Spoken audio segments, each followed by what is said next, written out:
آج ہم دین کا علم نہیں رکھتے. اور دین کا علم کیسے حاصل ہوگا؟ جب آپ کتابوں کو پڑھیں گے اور علماء سے آپ اپنا تعلق جوڑیں گے. مسجد کے امام صاحب کا کام صرف 5 ٹائم کی نماز پڑھانا نہیں ہے. آپ اپنے مسجد کے امام صاحب سے اپنا تعلق مضبوط کیجئے. جمعہ کی نماز آپ کی مسجد میں ہو رہی ہے، اپنے گھر کی عورتوں اور لڑکیوں کو بھی لے کے جائیے. آج افسوس ہوتا ہے، بنگال میں بہت سارے علاقوں میں نے دیکھا کہ عورتیں مسجد میں نہیں جاتی، جمعہ میں عورتوں کا انتظام نہیں ہے. کتنے افسوس کی بات ہے. اور آج اس کا نتیجہ یہ ہے کہ آپ کے بنگال میں، بہار میں، جھارکھنڈ میں، ہمارے یو پی میں آج کتنی مسلمان لڑکیاں آج غیر مسلموں کے ساتھ بھاگ کر کے شادی کرتی ہیں اور پھر مرتد ہو جاتی ہیں، اسلام کو چھوڑ دیتی ہیں اور دوسرے مذہب میں داخل ہو جاتی ہیں. ان کو پتہ ہی نہیں کہ اسلام کتنی بڑی دولت ہے. ان کو کوئی بتانے والا ہی نہیں تھا کہ ایمان کتنی بڑی دولت ہے. ان کے مولویوں نے فتویٰ دے کے رکھا تھا کہ تو مارکیٹ تو جا سکتی ہے، تو کلیا چک کے شاپنگ مال میں تو جا سکتی ہے، تو مالدہ میں مارکیٹنگ تو کر سکتی ہے، مگر تو مسجد میں نہیں جا سکتی. مسجد کے دروازے ہم نے بند کر دیے عورتوں کے لیے. اس کا نتیجہ یہ نکلا کہ آج مسلمان لڑکیاں، ان کو اسلام بتانے والا کوئی نہیں ہے. میرے بھائی یاد رکھو، کل قیامت کے دن اللہ کے ہماری گردن پکڑی جائے گی. سال میں ایک بار جلسہ کرا لینے سے اصلاح نہیں ہوگی میرے بھائی. جب بیماری بڑھتی ہے نا تو اینٹی بائیوٹک زیادہ دی جاتی ہے تاکہ وائرس کو ختم کرے. وائرس بہت پھیل چکا ہے. وائرس پھیل رہا ہے فیس بک سے، وائرس پھیل رہا ہے انسٹاگرام سے، وائرس پھیل رہا ہے ٹی وی سیریل سے، وائرس پھیل رہا ہے بالی ووڈ کی فلموں سے. اور سال میں آپ نے 2 گھنٹے کی تقریر کے ذریعے سوچا سب سدھر جائیں گے، سب کی اصلاح ہو جائے گی. نہیں، آپ کو اصلاح بھی روزانہ کرنا پڑے گا.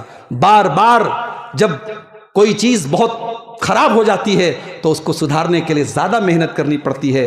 میرے پیارے ساتھیوں، ہمیں اور آپ کو اپنی نوجوان نسل کے اوپر زیادہ محنت کرنی پڑے گی. اور خاص طور سے میں ماؤں سے کہنا چاہوں گا، بزرگوں سے کہنا چاہوں گا کہ اپنی اولاد پر آپ توجہ دیجئے. اپنی اولاد پر آپ توجہ دیجئے. اپنی بیٹیوں کی تعلیم پر آپ توجہ دیجئے. ٹھیک ہے، آپ نے بیٹی کو پڑھایا لکھایا، اس کو قابل بنایا، مگر میں پوچھتا ہوں آپ نے اپنی بیٹی کو دین کے بارے میں کتنا سکھایا؟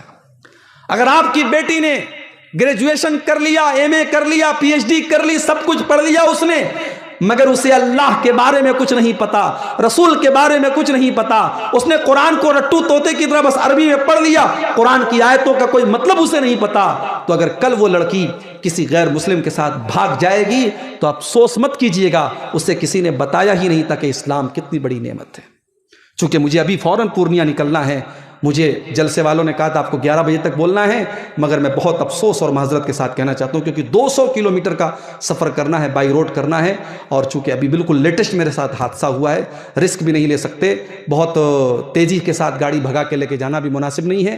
میں ایک آخری بات بیان کر کے بات ختم کر رہا ہوں کہ آج اپنی مسلمان لڑکی اور لڑکیوں کی دینی تعلیم کے لیے ہم کیا کر رہے ہیں، اس پر ہم سر جوڑ کر کے اور دماغ لگا کر کے ہم غور کریں. میں نے ساؤتھ میں دیکھا، بنگلور اور حیدرآباد وغیرہ میں دیکھا کہ ایک بڑا اچھا سسٹم ہے، مسجدوں کے اندر مکتب چل رہا ہے. اور مکتب کا مطلب صرف یہ نہیں کہ چھوٹے چھوٹے بچے آ رہے ہیں اور ٹائم پاس کر رہے ہیں، مولوی صاحب کے پاس قرآن پڑھ رہے ہیں. باقاعدہ مسجد کے اندر مکتب کا ایک سسٹم ہے، 2 گھنٹے پڑھائی ہوتی ہے اور اچھے ویل ٹرینڈ ٹیچر پڑھا رہے ہیں، اور پورا ایک سیلیبس ہے، اس میں دعائیں بھی سکھائی جا رہی ہیں، اس میں نماز کا طریقہ بھی سکھایا جا رہا ہے، اس میں عقیدے کی موٹی موٹی باتیں بھی بتائی جا رہی ہیں. اب بچہ اسکول میں الگ پڑھ رہا ہے، لڑکی اسکول میں الگ پڑھ رہی ہے، مگر وہ مسجد میں جا کر کے 2 گھنٹہ مولوی صاحب سے، حافظ صاحب سے دین کی موٹی موٹی باتیں سیکھ رہی ہے، اور وہاں سے جو بنیادی چیزیں اس نے سیکھ لی، اب وہ دنیا کے کسی کونے میں چلی جائے. جب آپ کی بنیاد مضبوط ہوگی تو مکان آپ جتنا بھی اونچا بنا لے، بلڈنگ مضبوط رہے گی اور بلڈنگ صحیح رہے گی. تو میرے بھائیوں، اس پر ہمیں اور آپ کو بنگال میں بھی کام کرنے کی ضرورت ہے، اپنے علاقے میں کام کرنے کی ضرورت ہے. اللہ نے الحمدللہ ہمیں اور آپ کو بہت پیسے سے نوازا ہے، دولت کی کمی نہیں ہے ہمارے پاس، ہمیں الگ سے کوئی بلڈنگ نہیں بنانا ہے. آپ مسجدوں میں ایک مکتب کا سسٹم بنائیے، اور اسی بہانے جو مسجد کے امام صاحب ہیں ان سے آپ صرف نماز مت پڑھوائیے، ان کی صلاحیت اور ان کے ٹیلنٹ سے آپ تھوڑا سا اور فائدہ اٹھائیے.